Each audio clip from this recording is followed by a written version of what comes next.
Welcome back to another episode of the Humble Hustle podcast. I am your... Oh, wait. Sorry. I got nervous. Fuck me, I guess. I messed up. Wow. F right out the gate. And it wasn't even me.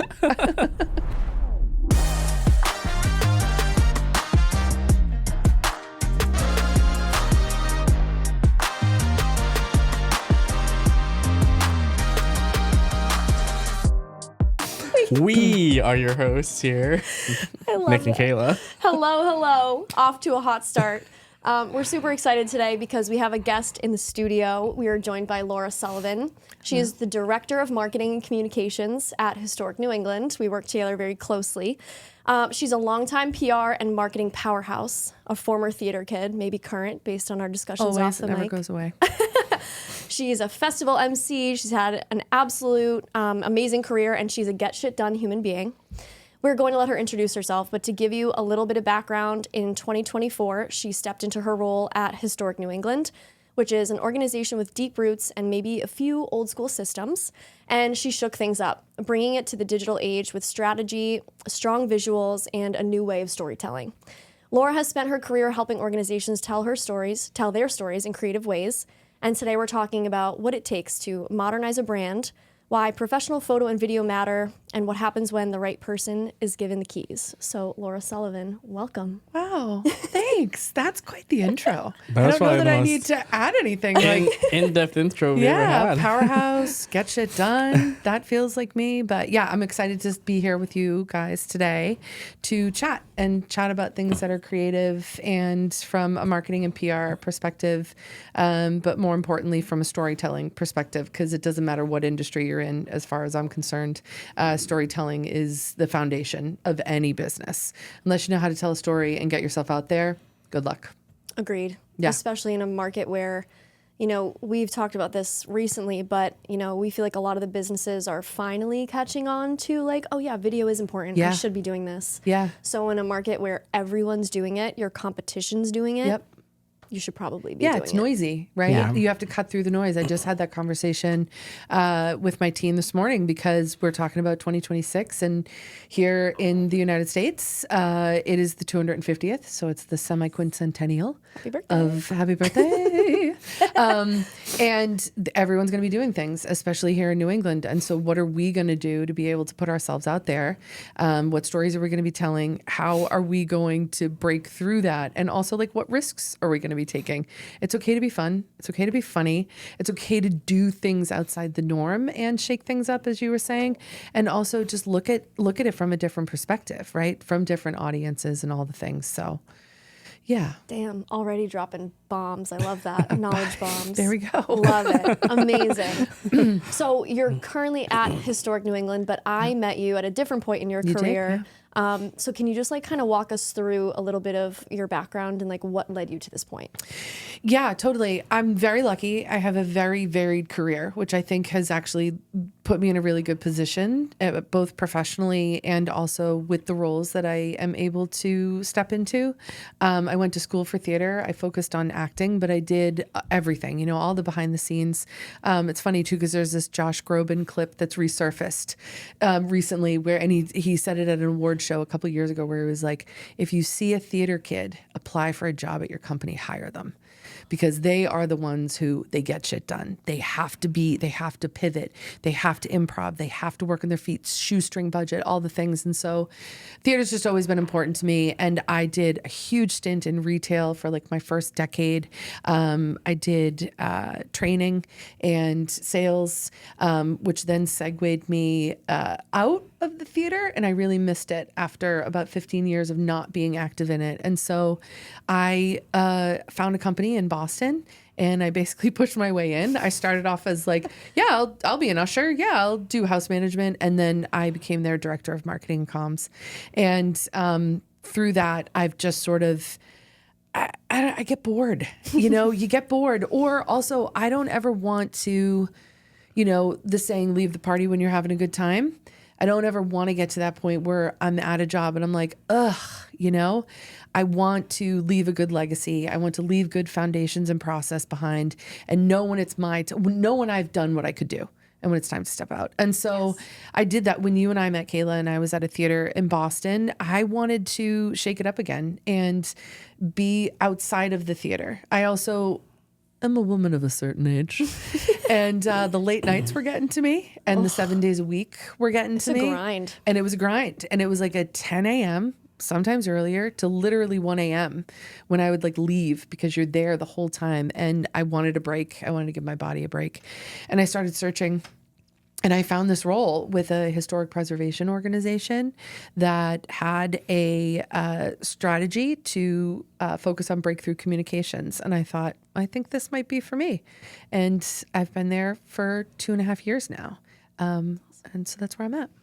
And what made you look at that and say, this is where I want to apply? Like, I would be really interested in this job. Like, what about it kind of like caught your eye? They had a couple things in the job description. One of them was that they talked a lot about breakthrough communications. And that's basically just saying to people, like, we don't want you to come in with the cookie cutter plans and the way this is how social media works and da da da. We want you to come in with new energy, a new way of looking at things, new collaborators, all that's relationship building. The other thing was the arts and culture part of it. And I thought, well, that's something that I'm really strong in. And this role seems not only that I can pull from my past experience and what I'm good at and what I thrive at, but also I can learn things along the way, because that's important for me too. I don't want to just drop into a job or a role, or even if I'm doing something on my own where it feels like I've done this, I can do it. I want to be challenged. I want to make sure that I'm not bored. Yeah. I feel that so heavily. And one of the things that I love about what I do is that I don't work with like one kind of business. I work with all different people. So it's something new every day. I learn a lot about the businesses I work with. And it's just like really fun to do something different. And like each business has their own different approach. Like we talk about this all the time. You're not coming in and just creating a really cool piece of content for them. Like you need to figure out, okay, what do they need from this? Like what is the goal? Yeah. And it's different every single time. Yeah. And even I know we've all worked together. You both have done things for me at this current role. And that's what I love. Like the perspective that Nick is going to bring is different than you, but you both understand me and the organization and the strategy and what we're trying to achieve. And I think that actually makes for really good content and creative, is when you have those different minds there and when you open it up to people and you really do collaborate in that way. And I think that that's also part of that relationship building too, right? Where like, I know I do it to you all the time. Nick, you might not have had this experience with me yet, but I can look at you and I go, I want it to like za-da-da, beep boop, za-da. And you're like, oh, you want the za-da? And I'm like, yeah. And you're like, I know what that means. And then I get the product and I'm like, I got the za-da. It's like, the best. You create this like, this language amongst you and you don't, if you don't have that community of people, those collaborators that you're working with, and I am the first person to be like, could I do it myself? Yeah, I don't want to. Exactly. Because I have other things to do. Yeah. And that's not my expertise. That's your expertise. And that's where I think you can really build an incredible brand, an incredible database and library of stories that you can tell when you bring other people in to help you tell it. Yeah. And to kind of give you some kudos and little props for you, I talk with Aiden, I talk with Jeff, I talk with Nick, and like the way that you work as, like, for me personally, as working with you as a client, you're so clear the way you communicate. I always know what you want, even if it's encryptive little noises and sounds to describe a song. Yeah. Like I always know what you're looking for. And if you like need something, or if you're curious about something, like you ask, like, hey, what do you think like would be good for this? And the way that you organize the shoots, the way that you like collaborate with the editing, I just wish every client could like kind of be that way, because some people, I'll send them an email with the video and it's like crickets for a while. Yeah, which blows my mind, because I've engaged you. And I think that says, I mean, obviously you guys know this, it says way more about them than it does about you, right? Yeah. That they haven't planned. There's no strategy on their end. There's no deadlines. There's definitely things that like, I mean, Nick, I owe you edits on a video that we did earlier this summer, but we did it in June. I knew I wasn't going to need it until March. So like it's in my wheelhouse that I need to get that to Nick and all those things. But like, why wouldn't people be responsive to that? And thank you for saying that. I really appreciate Yeah. that because I do try and be really clear in my communication. I try and be as direct as possible. I also think that that's the theater in me, right? Like there's those stage manager reports, there's those run sheets, there's how are you supposed to know where to go unless someone is like writing down that blocking, telling you, you learn your lines, all of the things. It's super important. And I love when people ask me questions too. I think that that shows that you're listening and you actually give a shit. When you're like, oh, tell me more about that. Or like, that's unclear. That doesn't get me mad. What gets me mad is when people pretend like they assume that they know and don't ask. And then you get a product or you get a thing. And I'm like, well, that's not what I fucking asked for, you know? So, but it's also about establishing that relationship and building that from the get-go. Yeah. Exactly. And building on it too, right? Oh, yeah.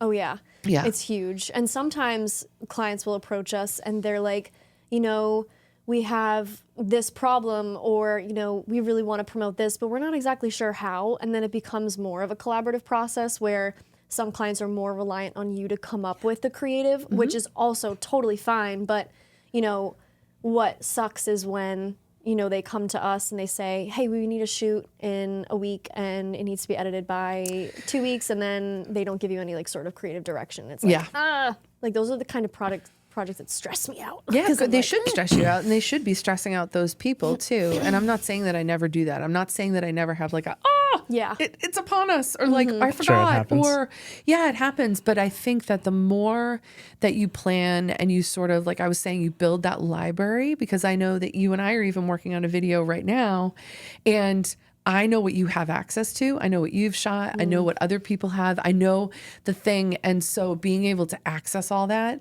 and being able to do it within 3 weeks, can you imagine if I came to you and I was like, hello, I would like to do this year-end video and we have no footage. What can you get me? You know? So yeah, I think I also think that a lot of people, so change is hard, right? And planning is hard and strategy is hard. And the reason it's hard is because it takes work. And people don't want to do the work. But when they don't do the work, then you see, right? Yeah. So it's like they got to do the work to put that in to help bring you guys in and go from there. Yeah. Speaking of change, I'm sure that when you stepped into your role at Historic New England, a lot of things were different than they are now. Yeah. So when you kind of got into the weeds and you knew what you were in for, you buckled up, you were like kind of, you know, getting started in the role, what were some of the things that you noticed that you wanted to maybe change or improve on, or like what are some of the things that you wanted to bring to the table to Historic New England? Yeah, that's a really great question too, because I am a very big personality. Surprise, surprise, everyone listening. I'm a big personality. And I know that about myself. And I know that when I enter a room, that can be off-putting to people who are introverted or a little less extroverted than me. And one of the things I try and do when I go into a new space, a new role, working with new people is listen. I don't want to come in like the Kool-Aid man, even though my presence and my voice may present me in that way. I try not to kick down the door. That's so hilarious. You know, like, oh yeah, here she comes, right? I try not to do that. And I do think that that helps inform the next steps. And by listening and seeing where an organization is at, where an individual is at, you can then step to them, right? Because it's not their job to come to you. It's your job to come to them. And so that's what I did for my first 6 months. But I also knew I had to change a lot of things because even things that were no-brainers to me weren't happening. And I thought, oh, okay. So there's a lot of education and communication that needs to come with that. And that's how I approached that change. And it's still every single day is educating and communicating. And even when I think I'm communicating a lot, I'm not for some people. And so what I might think is being annoying and clawing and just like, Jimmy, you got my money? You got my money? Hey, you got my money? Like I'm in their face. They're like, oh, wow, thanks for the reminder. I'm like, oh, okay, sure. The 40th. Like, but that's just how some people need their information. So the change has been, it's been interesting because some things happened right away.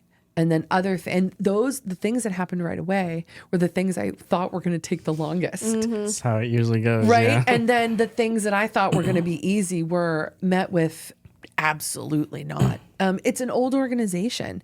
I have colleagues who've worked there for 40 years. And when someone who's coming in, who's new, who's big, who is body and who can like just like, I know this and this is and this what we're and looking at data and statistics and all these things. That's not their language. They don't speak like that. They've never had to. So I learned very early on. I needed to come from a place of take my hand. I promise. Yeah. It's gonna be good. Like in this leadership role and like the past like theater leadership role, what I guess leader values have you learned and had to adapt to have to deal with this many like different types of people? Yeah. And like I guess you've grown into a leader. Yeah. I'm sure. And Thanks, I'm Nick. sure, I think so. and I'm sure you've had to learn different values and Absolutely. different skills. So Yeah. like, what are some of the key ones that you've taken on? I there's like 3 for me that are really important. Listening. It's so hard sometimes, especially when you have a brain that goes 1,000 miles an hour and you kind of know where you want to go, but you have to listen to other people. It's also the way that you're going to bring them along and they're going to trust you. That's people from my team to my colleagues to even you guys when, I'm hiring you to do things. I think that confrontation can be a dirty word to people, and it's actually not. Confrontation can be very positive, and it usually, if done correctly, results in conflict resolution. And so there's always going to be conflict when you have change. And I think confronting that head on and being direct and being positive about it is something that I try and do all the time. And then the third thing is, if you've worked with me, I'm not very serious. I mean, I can be. And when I get that look on my face, that it's like, what did I do? But I really like to have fun. And I think we need to approach everything that way. There needs to be a lightness to things. There needs to be a sense of like whimsy and just humor, no matter what you're working on and what you're coming from. Because if especially like behind the scenes, if people aren't having a good time, it's going to show in the product. And so I think those are my like big 3. Yeah. And that's so interesting. You talk about confrontation. It's almost always thought of as a negative thing, but it totally can be positive. Yeah, it always is. And that's how it's put out there in the world. That's people say like, I don't like confrontation. And I'm like, well, yeah, of course, no one wants to be attacked. I'm not saying that, but confrontation is also sitting down and going, can we have a conversation about this? Can we be clear? There was some miscommunication, things were misguided, or even like this went great, but I want to make changes for next time. I think that's an important thing too, that people, and that comes with experience. It comes with age. It comes from working different places and working with different kinds of people in their approach, and learning very early that not everyone communicates in the same way. Some people need an email. Some people prefer me to call them on the phone.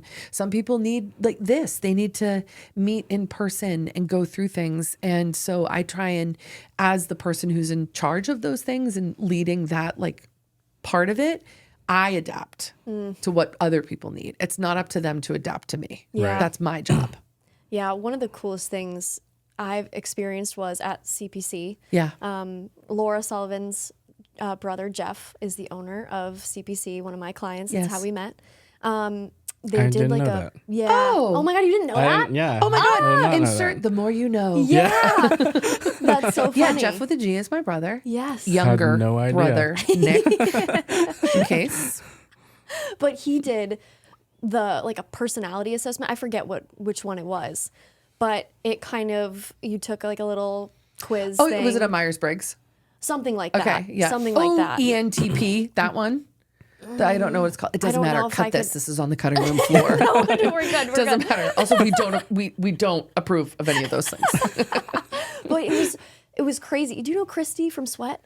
Yeah. So she came in and she had us all do this quiz, and we all came together, and it pulled up like this whole packet of information about you, and it was crazy accurate, and it assigned you a color, and I'm a yellow, which is so funny because yellow's my favorite color. I just love the color yellow ever since I was a kid, and I'm kind of like, it basically said I'm very like spur of the moment, kind of like fun vibe. Like Nick Connell is also a yellow.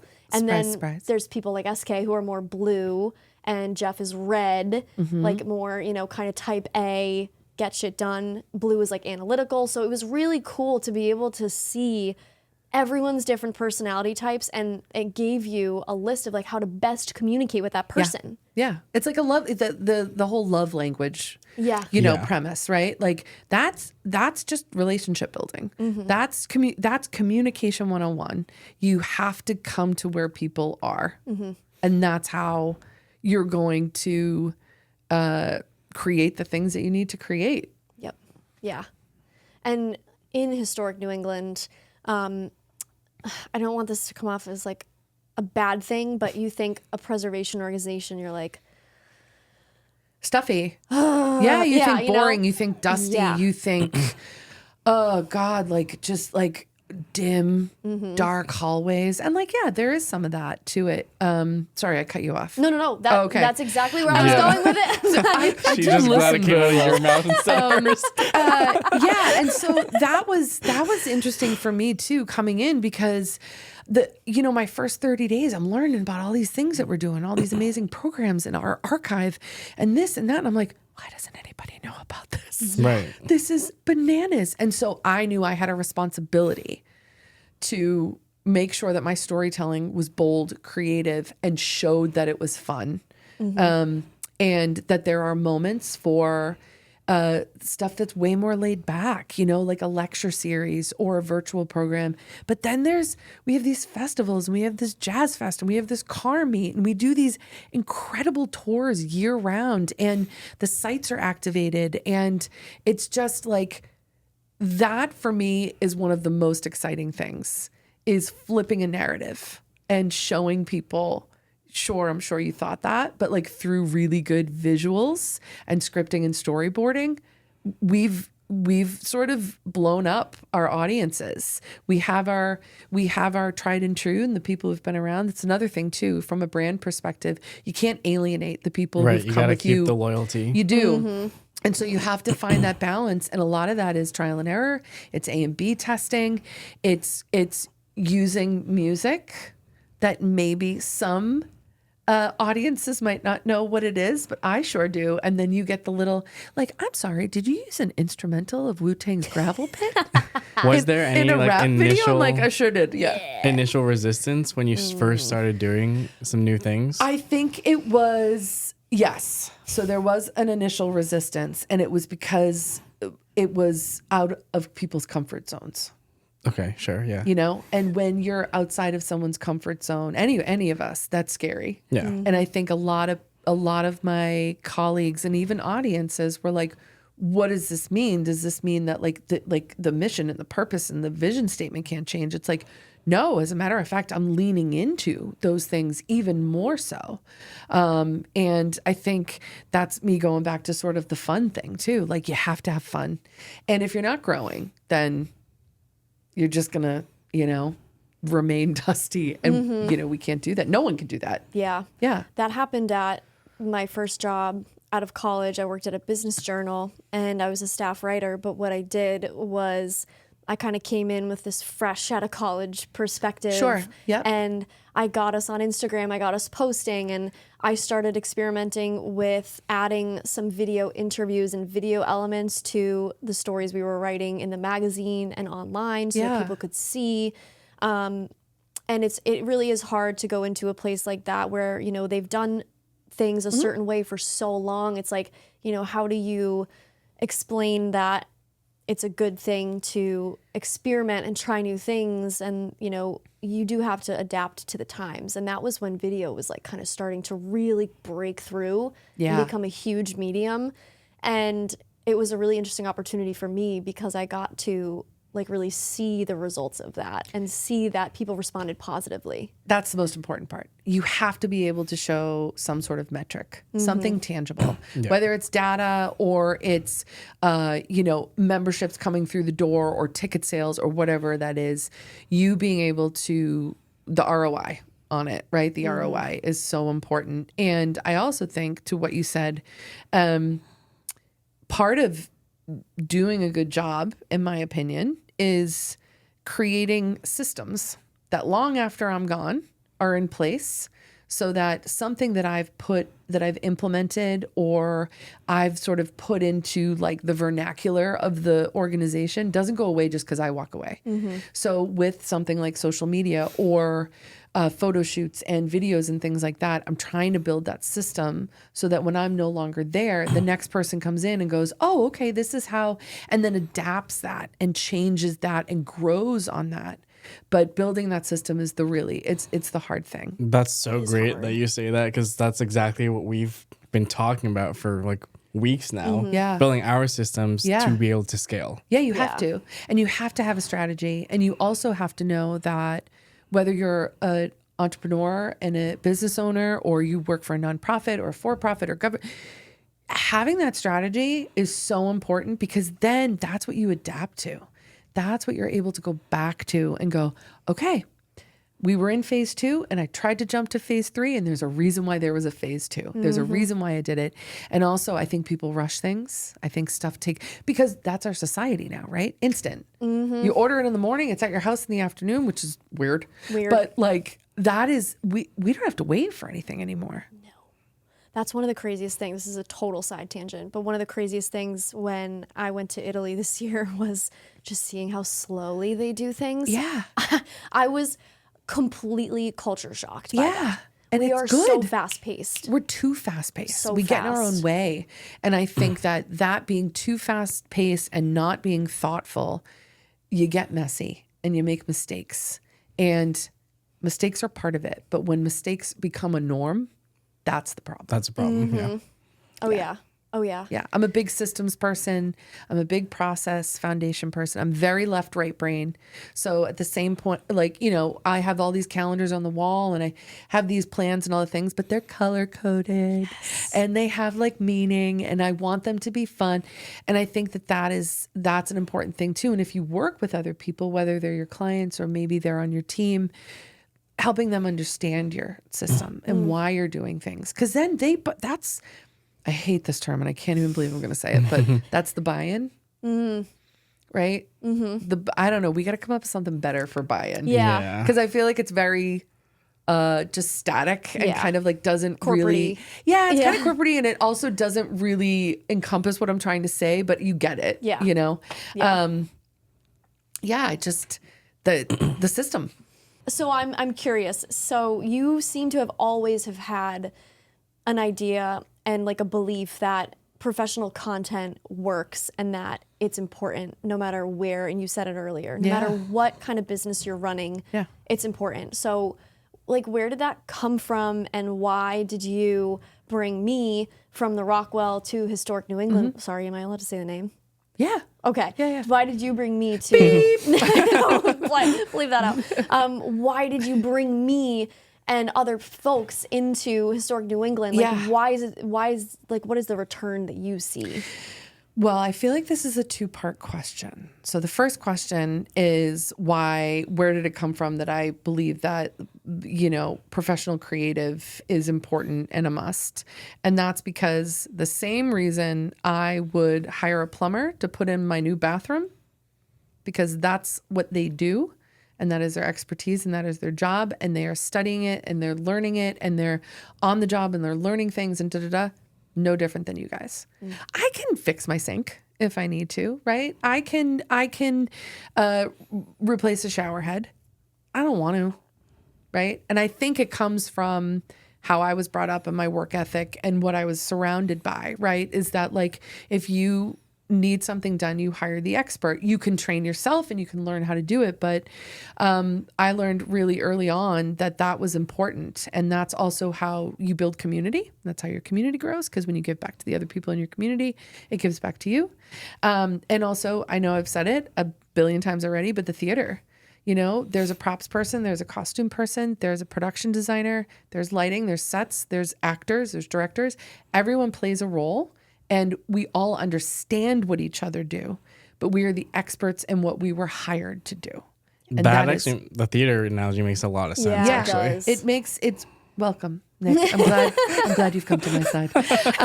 No, it makes so much sense. And it's about storytelling. It's about building community. And like, you can go out and do a stripped down version of Hamlet. That's great. But that's the same thing as someone saying like, oh, I have a natural makeup look on. No, you don't. I see your eyebrows and your mascara. It just looks like that. Like, you know, so that kind of thing. The other thing for me is relationships. Right. So I find people who I like working with, who create great things, who are easy to work with. They are someone who I enjoy being around. Those are the people I want to bring with me. If you are my people, you come with me through the whole thing. I still have people that worked for me at Aveda 15, 20 years ago that come with me through my life because I'm also someone who knows that transferable skills are a thing. So you could have worked in retail and you could have worked in restaurants or whatnot. It doesn't mean that you can't work in marketing. It just means you need to click your brain into a different space to be able to do that. So like bringing you along from where we first started working, it's because we established that relationship and that communication. And I think your work is incredible and I think you're great to work with. And then you did the same thing to me because you brought Nick into my sphere. You brought Aiden into my sphere. I brought Jeff from, you know, Keith. Like I have like a little brood of people that I bring everywhere that I kind of love. But it also it does help the work move forward faster and better too, because there's that understanding. There's that unwritten language, you know, there's the if you send me something and don't hear from me in 3 days, that's not outside the norm for me. That's a 72-hour window. That's kind of how I work. And so, but if you don't hear from me for a week, you're like, hey girl, what's up? Because that only comes from being established. Yeah. And since you have kind of come into your role at Historic New England and you've brought all these new ideas and the professional photo and video and had the emphasis on that side of marketing, what's some of the feedback you've gotten? Like, have you seen a great ROI? I know the answer to the question, but the answer is yes. The answer is yes. And it took time to build, right? Because we had to start incorporating that into everything that we were doing. We had to put it into the database so our internal database, so everyone could have access to it. I also had to, explain to people the importance of keeping some things just in a marketing wheelhouse because of things that I had planned. So like, yes, I know that's a really good picture, but I'm also going to use it in the March newsletter and I don't want it to go out before that because I have a plan. It completely changed our social media, completely changed our landscape, how people are interacting with us, our engagement, our interactions, the comments that we're getting on things. Our visual storytelling has done a 180 in a really good way, and how we use those platforms and what we put up on things. Also, the frequency in which we're posting because we have more content that is good.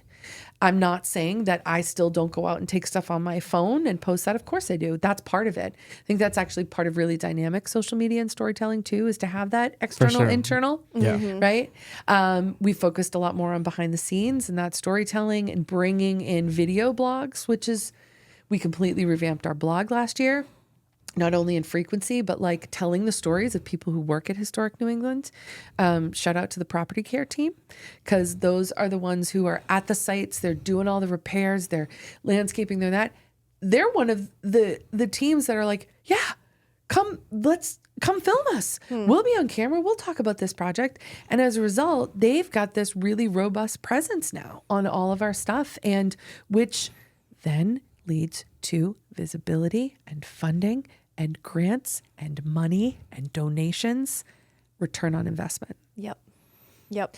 The other thing that I always say to people too is like, yeah, I know you're looking at that and it's 90 seconds. That took us 18 hours to put together. Literally. So please don't come to me and be like, can you just like put a little thing together? Because for me, I'm like, I mean, yeah, we can, but also I want people to understand the work that goes into that. I think that as creatives, I don't know if you guys see this, but like, that's one of the things that I'm always fighting against.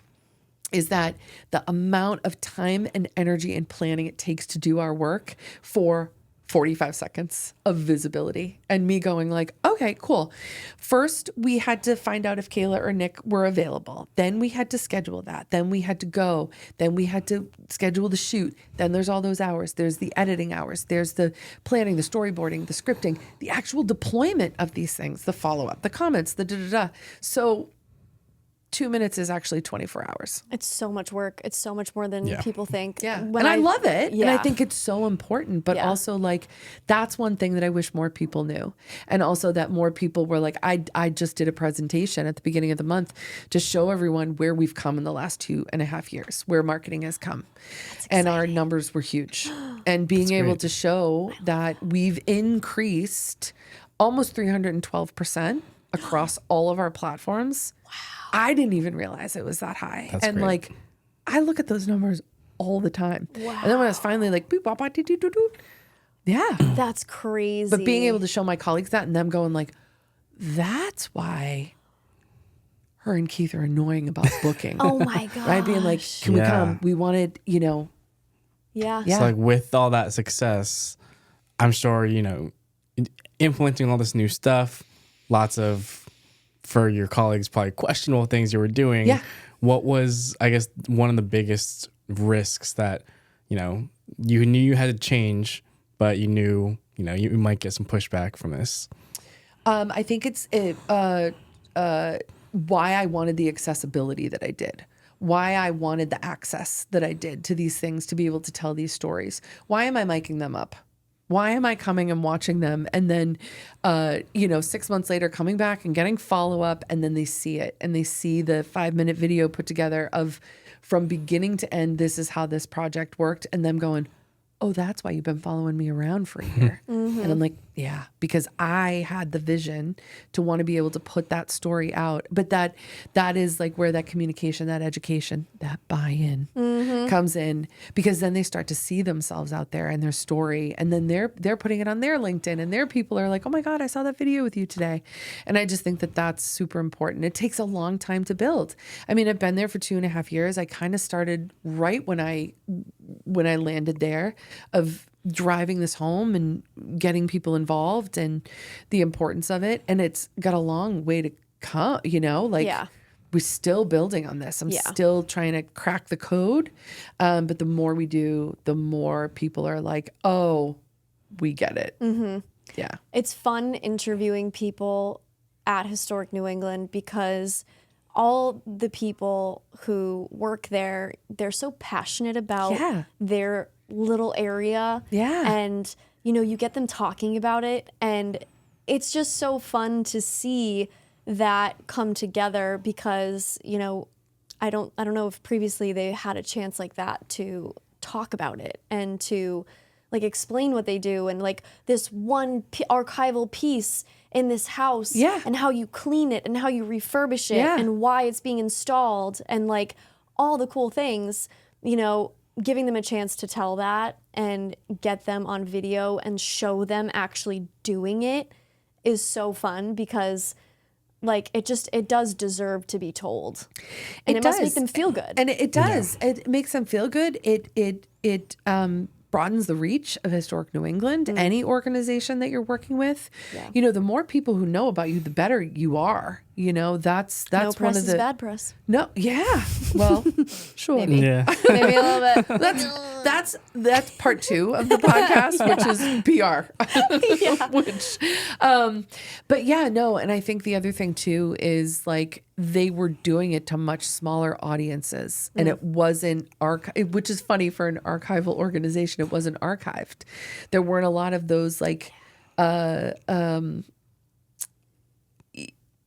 like pieces where you can go back and watch them in 4 years and go, oh, that's how they did that. Right. It's all written down on random scraps yeah, of write paper. them down or even just in people's heads. Oh, yeah. And that's a lot of the things that I've been trying to say to my colleagues who've been here for a really long time. Your institutional knowledge is so powerful, but it's only powerful when you tell other people about it. Because if it just lives in your head, what good does that do any of us? You It's know? like Nana's secret sauce recipe. Absolutely. And like I feel like we have a responsibility and an obligation to tell those stories and to show as many people as possible those, because there might be someone who's super interested in a story of one of our houses, but they live in Sheboygan and they're never going to be able to come to South Berwick.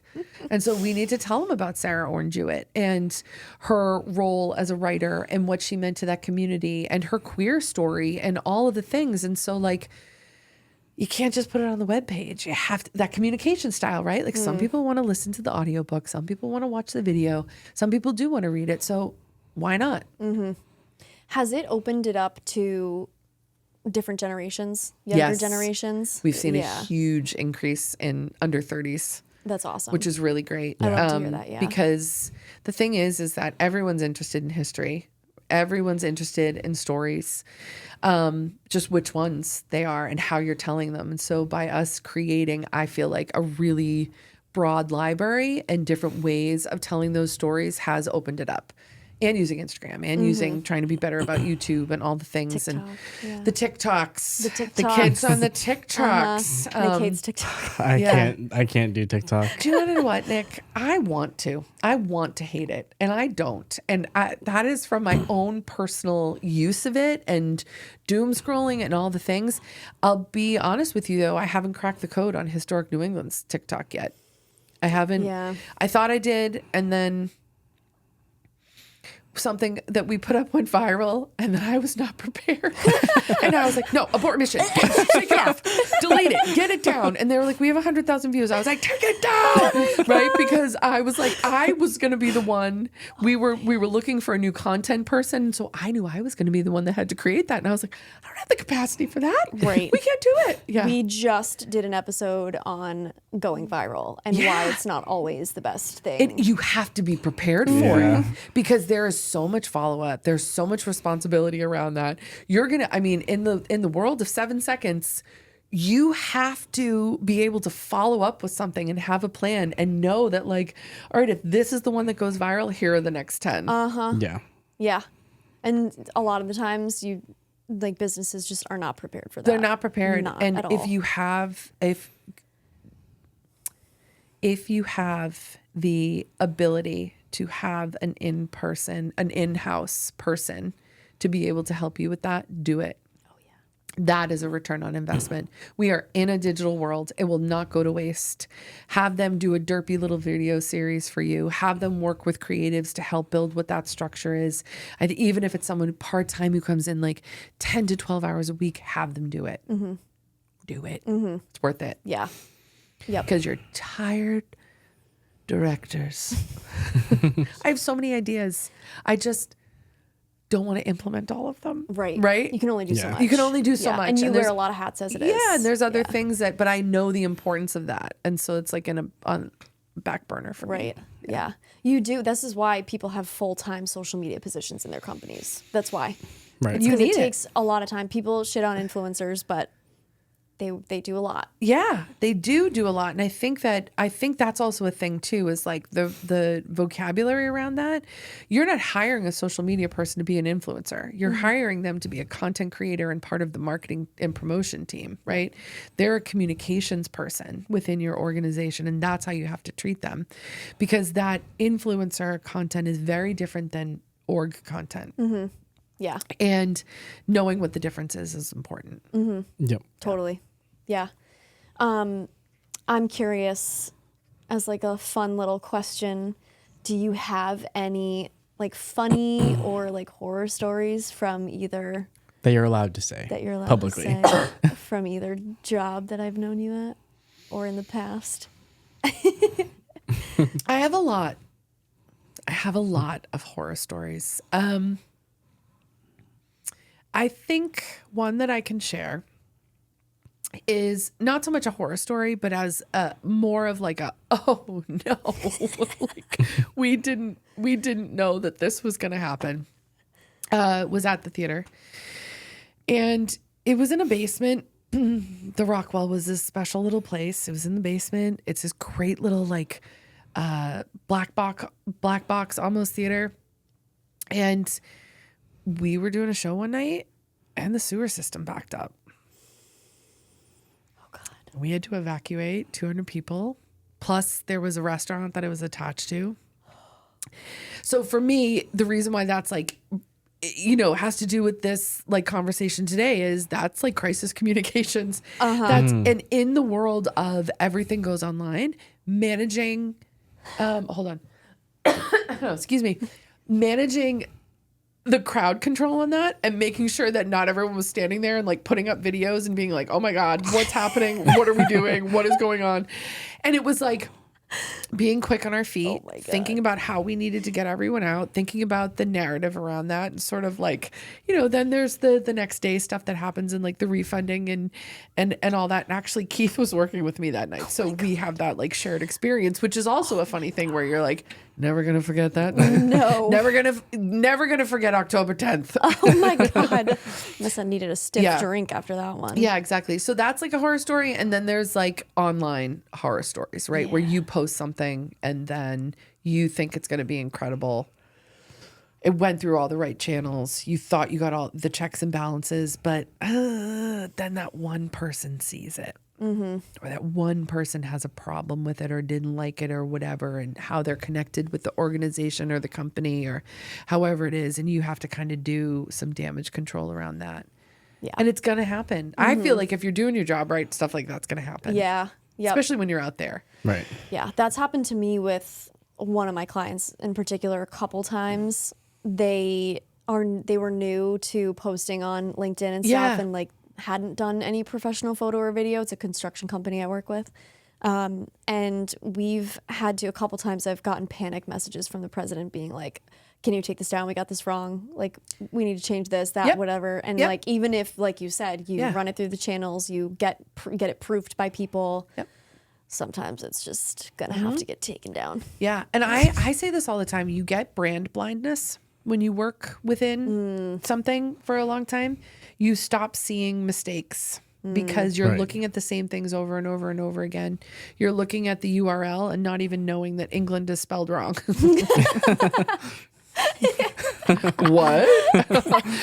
You don't even know that you spelled your own name wrong in an email 3 days in a row, but it's fine, everybody. It's fine. You stop seeing the things that can be perceived as negative or a mistake. You stop seeing that. So it's another reason why I think it's great to work with outside people who are connected to your brand, who understand it, who know what your visuals and things like that should look like. And they might be the first one to be like, hey, did you see in the back of that clip, there's actually X, Y, and Z? And I'm like, oh my God, I didn't. Thank you for catching that. Because they're looking at it from a different lens. Yeah. But with your wearing one of your hats in a way, right? Yeah. Right. Yeah. That just made me think of another question, like just a quick one.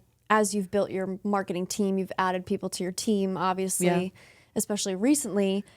If you could give a piece of advice to a younger person who's applying to a job like this somewhere, at Historic New England, like a preservation or even just any job, what are some of like the top skills you suggest that they have?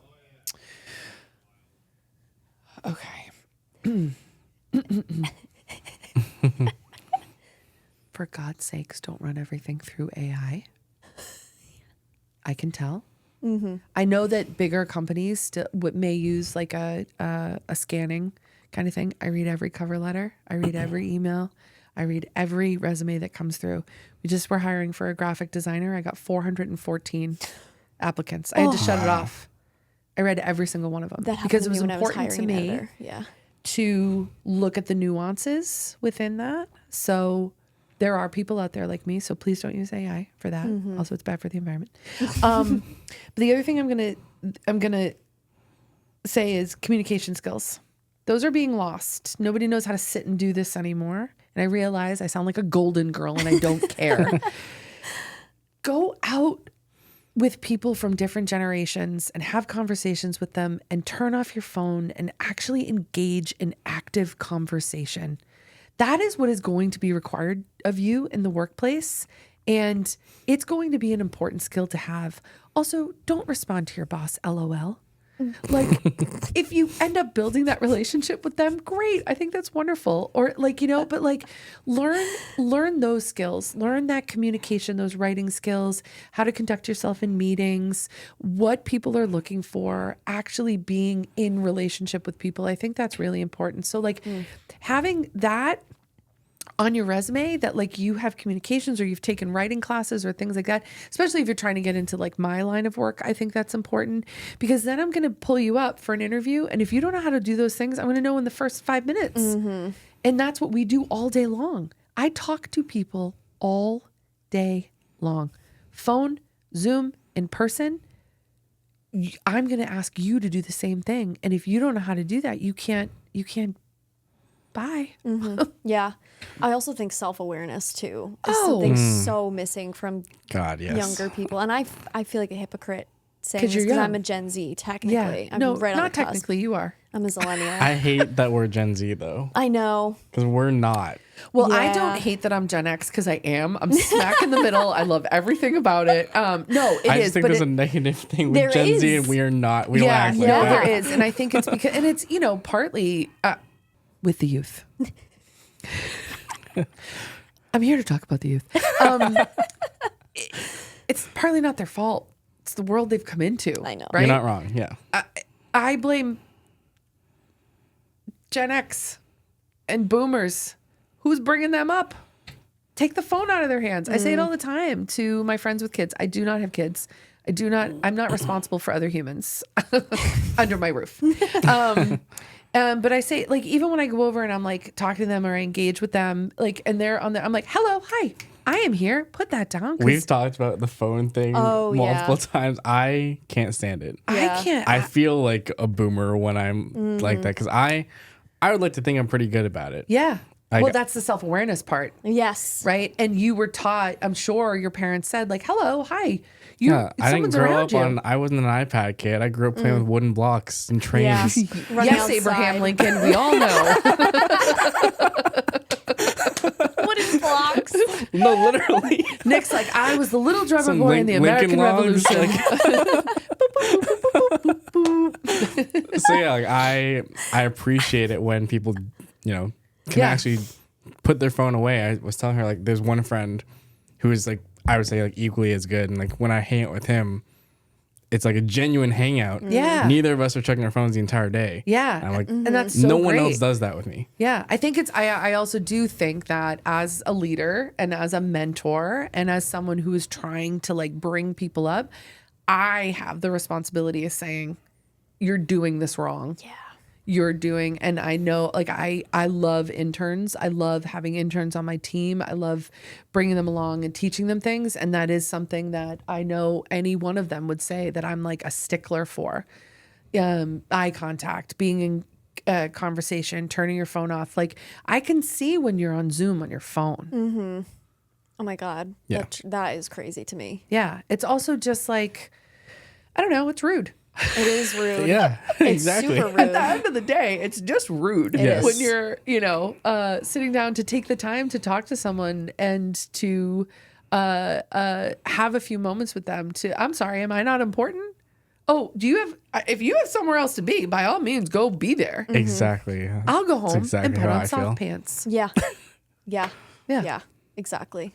It's true. So, for the youth, if I can teach you one thing today, put down your phones. She knew which camera to look at and everything. Yeah, Love that. Not her first rodeo. Not No, her first rodeo. it's Is not this my your first podcast? No, No. Okay.